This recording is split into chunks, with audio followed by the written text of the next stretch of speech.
Ya, sekarang kita sudah ada di komplek Sulaimania. Ya, Masjid Sultan Sulaiman Kanuni. Ya.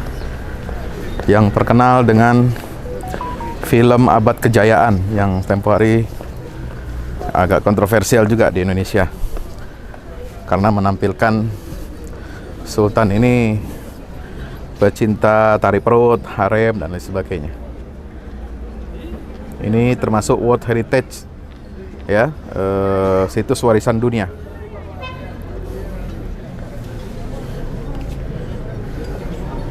Nah, ini letak petanya, ya.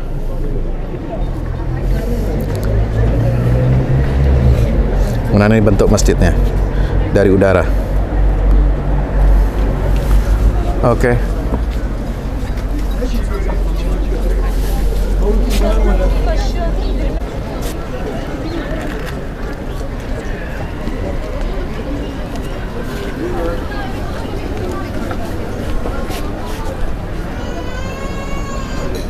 Dirancang sama Mimar Sinan yang kemarin. Iya, Mimar Sinan. Universitas Mimar Sinan. Mimar Sinan itu arsitek kerajaan terkenal. Nama orang ternyata Mimar Iya. Sinan. Nah, ini masjidnya Sulaimania. Kita jalan dulu lihat masjidnya, baru nanti kita ke makamnya, ya. Jadi Sultan Sulaiman Kanuni ini, ya, berkuasa setelah wafatnya Sultan Salim I. Sultan Yavuz Salim. Yavuz Salim ini sultan yang paling kuat dan yang pertama mempersatukan dunia Islam, ya, dinobatkan sebagai khalifah, ya, sebab beliau menerima penyerahan kekhalifahan dari Khalifah Muhammad Al-Mutawakkil, khalifah terakhir Abbasiyah yang berada di bawah protektorat Mamluk di Mesir. Itu menyerahkan kekuasaannya kepada Sultan Salim I. Nah, Salim I ini ayahnya Sultan Sulaiman. Jadi ketika wafat 1520 wafat Sultan Salim I, kemudian dilanjutkan oleh anaknya, putranya, yaitu Sulaiman Al-Kanuni.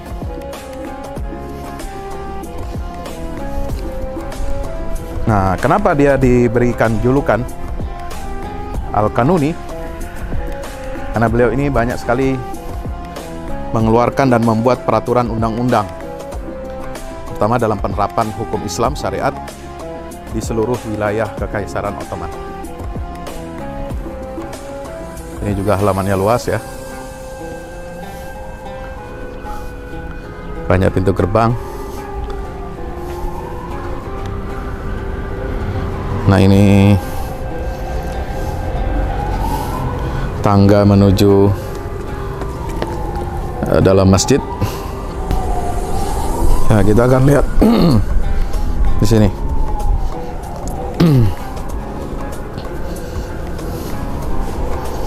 Jadi setiap sultan itu memang membangun masjid, ya,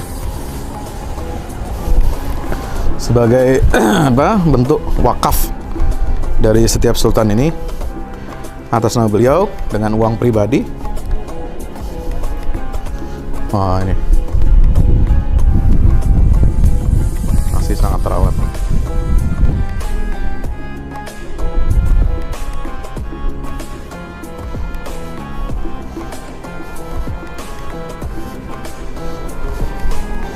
Tapi di sini tengah-tengahnya tempat wudhunya tidak seperti biasanya. Dia hanya segi 4 saja.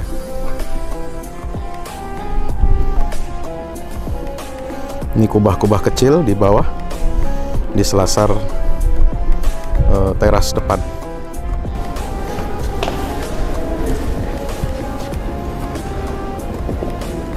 Ada peminjaman mukena atau jilbab untuk turis-turis non-muslim.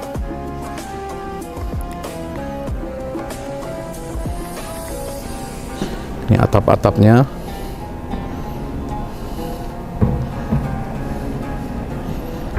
Ya, ada corak Cordoba bentuk di atas tiangnya itu, tapi juga dicampur dengan Utsmani. Ini kubah utamanya.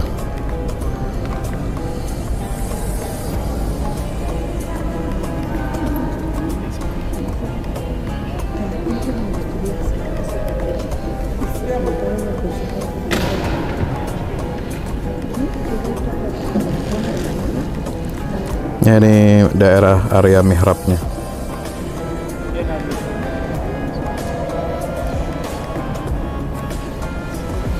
Ini mimbarnya dan tempat azan serta pembacaan zikir-zikir. Ini tempat pembacaan Al-Quran.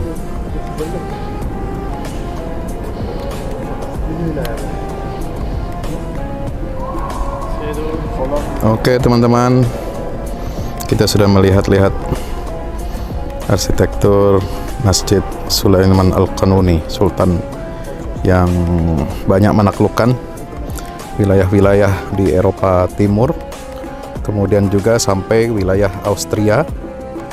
Ya, itu hampir saja ditaklukkan kota Wina di masa Sultan Sulaiman Al-Qanuni. Ya, di masa beliau ini banyak sekali penaklukan.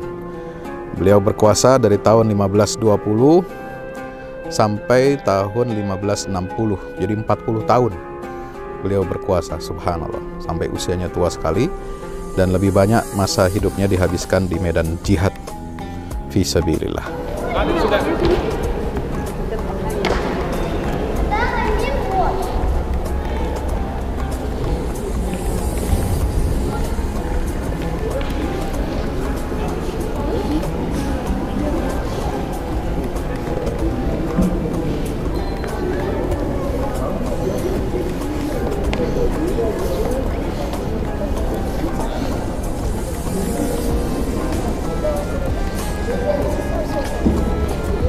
Ya, ini tadi kita sudah masuk. Ini pintu dari gerbang depan. Besar sekali ya.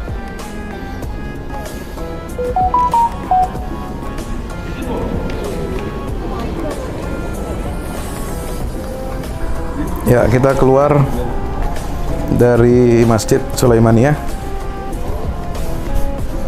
Ini masjid dari sultan terlama yang berkuasa.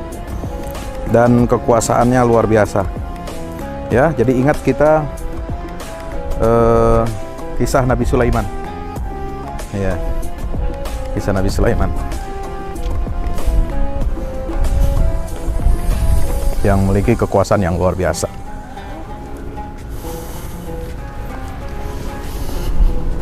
Nah, sebelah sini kiri masjid itu ada wakaf Sultan Sulaiman ya. Ini madrasah-madrasah wakaf Sultan Sulaiman. Ini menghadap ke laut. Kita lanjut nih, sebelah kiri masjid ini berada di samping Laut Marmara ya. Sangat indah sekali. Ini ada tangga, ada pintu kuno, tangga menuju bawah. Ya, ada apa di bawah sana? Kita akan lihat. Oh, ternyata keluar. Nah, ini spot yang paling banyak dikunjungi oleh wisatawan ya, spot yang paling banyak dikunjungi.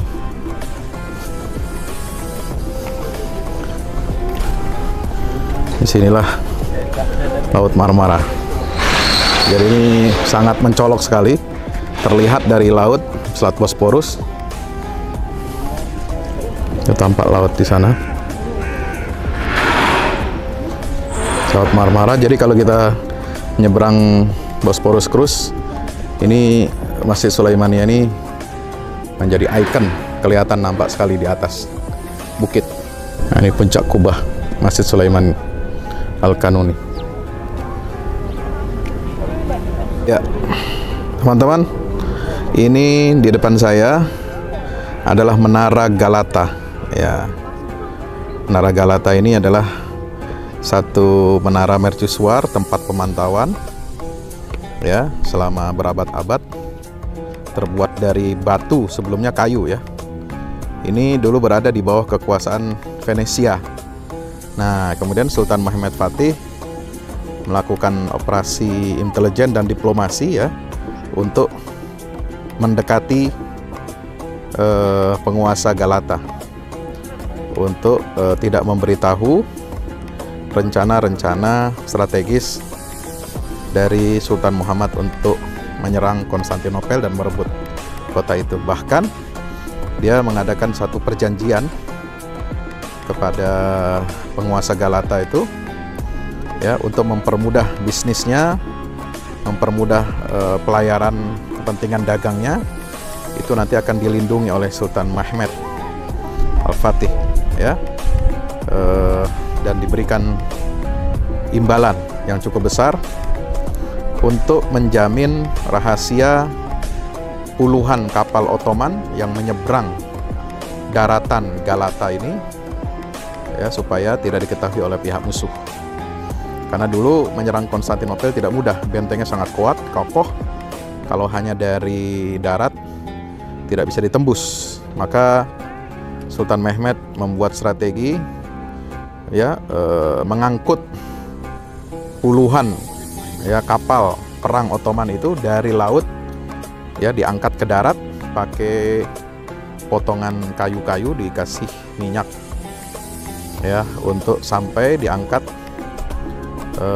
dalam satu malam itu, sehingga melewati Golden Horn yang dijaga oleh kapal-kapal Bizantium dan rantai baja yang membentang untuk menghadang angkatan perang Ottoman. Ya, ini Galata itu persis berada di depan seberang Masjid Sultan Sulaiman. Nah, di sana kuburan Sultan Sulaiman Al-Kanuni. Oke, kita ke sana ya. Ya, kita lanjut ke komplek pemakaman Sultan Sulaiman Al-Kanuni.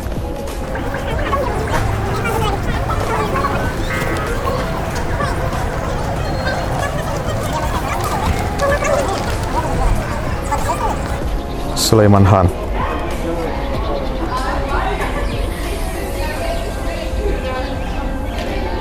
Ya, nomor 4 ini nisannya Sultan Sulaiman Kanuni. 40 tahun berkuasa. Dari 1520 sampai 1560. Setelah Sultan Selim I. Ya, dia banyak berjihad di jalan Allah, dan itu komplek makam istrinya. Ini makam istri beliau. Nah, ini makamnya Sultan Sulaiman.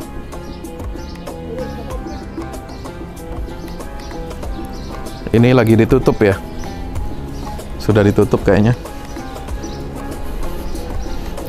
Sudah ditutup. Biasanya dibuka. Nah, kita coba lihat dari samping, dari kaca, barangkali bisa dilihat.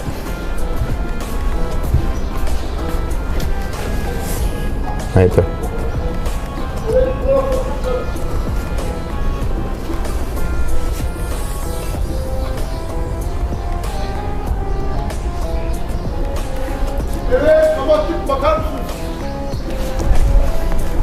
Oh, ini juga ada pintu-pintu jalan ke madrasah ya, masuk ke bawah.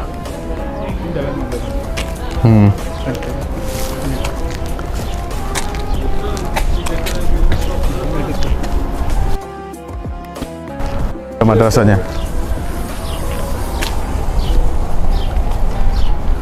Nah, ini dari depan ya. Cantik sebenarnya ya. Selain Masjid Biru, ini yang paling megah.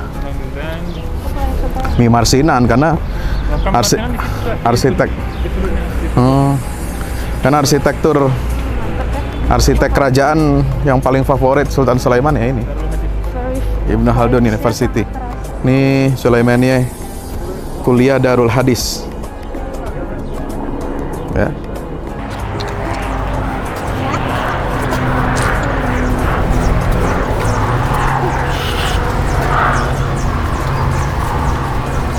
Oke teman-teman, kita akan menuju Galata sore ini, insyaallah.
Assalamualaikum warahmatullahi wabarakatuh. Alhamdulillah kita udah selesai pengecoran rooftop ya. Itu apa? Tangga buat ke bawah. Yang ini di atas buat toren 2 biji. Ini semua udah dikeliling tembok. Ya, ini untuk lantai paling atas buat futsal, buat jemuran, buat apa, tanaman hidroponik juga ntar insyaallah ya. Terus support ya teman-teman. Alhamdulillah terus selesai pengecorannya semuanya ya. Ini progres kita terbaru, dan jadi buat olahraga, buat utilities ya, multiguna. Nah, kita turun sini semua. Ini lantai 3. Ini untuk asrama ya, untuk kamar-kamar, dan nah di situ musola. Nanti di situ musola ya. Ini kamar-kamar dan musola buat santri-santri tahfiz kita insyaallah.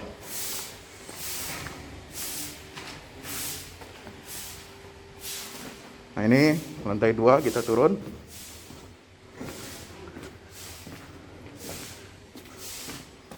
Ini untuk kelas-kelas ya.